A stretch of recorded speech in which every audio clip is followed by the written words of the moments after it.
Hello everyone, welcome to my YouTube channel. Today we are going to discuss about the products of the businesses. As you know, आप जानते हैं कि businesses या तो products based होते हैं या फिर services based. So today our topic is the product based businesses. Products में दो types के businesses होते हैं. One is digital products and second is physical products. Physical products के लिए आपको physical spaces चाहिए on ground like physical shops and the mall counters or any display areas. You can display your products and take the order and deliver it physically. और second thing is the digital products. Digital products के लिए आपको online एक website चाहिए या ऐसा e commerce platform या फिर ऐसी प्लेटफॉर्म जहाँ पर आप डिजिटली चीज़ों को रख के लाइक मार्केट प्लेस, तो आप वहाँ पर रख के अपनी प्रोडक्ट सेल कर सकें.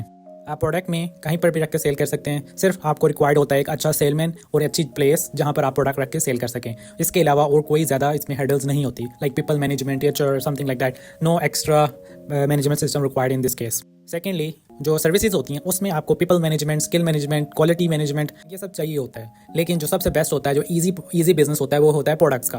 जो प्रोडक्ट्स हैं वो ऑलरेडी आप पिक करते हैं किसी फैक्ट्री से या किसी मैन्युफैक्चर से डिफरेंट पॉइंट से at wholesale price and then उसको आप सेल करते हैं रिटेल प्राइस में. This is one of the type of business that called retail business और ये बहुत फेमस है और बहुत लार्ज स्केल पे किया जा सकता है. ये सब चाहिए होता है. लेकिन जो सबसे बेस्ट होता है, जो इजी बिजनेस होता है, वो होता है प्रोडक्ट्स का. जो प्रोडक्ट्स हैं वो ऑलरेडी आप पिक करते हैं किसी फैक्ट्री से या किसी मैन्युफैक्चर से डिफरेंट पॉइंट से at wholesale price and then उसको आप सेल करते हैं रिटेल प्राइस में. This is one of the type of business that called retail business और ये बहुत फेमस है और बहुत लार्ज स्केल पे किया जा सकता है. कुछ प्रोडक्ट्स ऐसी होती हैं जो कि बेचने के लिए आपको सर्विसेज भी रिक्वायर्ड होती हैं.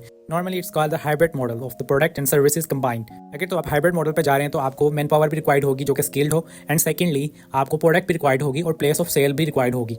In the case of product आपको बहुत बड़ी इन्वेस्टमेंट रिक्वायर्ड होगी जिससे आप प्रोडक्ट परचेस कर सकें और सेल कर सकें. और secondly some products having expiry dates जो कि आपने एक्सपायरी डेट से पहले सेल करना होता है और कुछ टाइम बाद एक्सपायरी डेट्स खत्म हो जाती हैं तो फिर वो चीज़ ख़राब हो जाती है या तो वो नुकसान में जाती है या फिर हमें इसका कोई रिप्लेसमेंट अल्टरनेट तरीके से लेना पड़ता है. तो इस वजह से जो बेस्ट चीज़ होती है कि वो प्रोडक्ट चूज़ की जाए जिसकी एक्सपायरी ना हो या बहुत ज़्यादा डिले हो, तो ऐसी प्रोडक्ट्स को प्रेफर किया जाए. Thank you so much for joining us. Bye bye and take care.